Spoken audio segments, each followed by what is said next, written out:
Kumpul dinar emas sebagai aset masa depan. Dinar emas telah digunakan sebagai mata wang sejak zaman Rasulullah lebih 1400 tahun yang lalu. Jadi hari ini saya mahu kongsikan manfaat dinar emas sebagai simpanan. Pertama, simpanan kalis inflasi.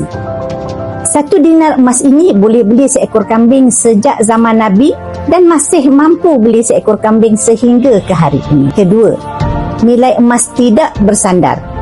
Nilai emas tidak terikat dengan mana-mana kerajaan seluruh dunia. Ia berdiri sendiri oleh sebab ketulinannya.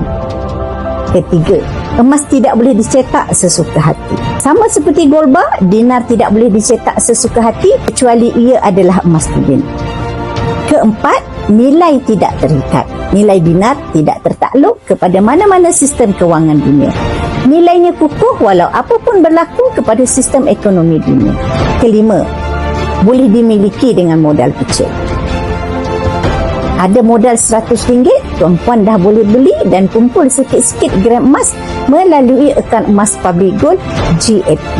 Cukup gram emas tuan-puan boleh keluarkan dalam bentuk 1 dinar, 5 dinar ataupun 10 dinar. Nak mula menabung emas dengan ilmu, tuan-puan boleh rujuk penyudur saya di profil 5 langkah daftar akaun Public Gold.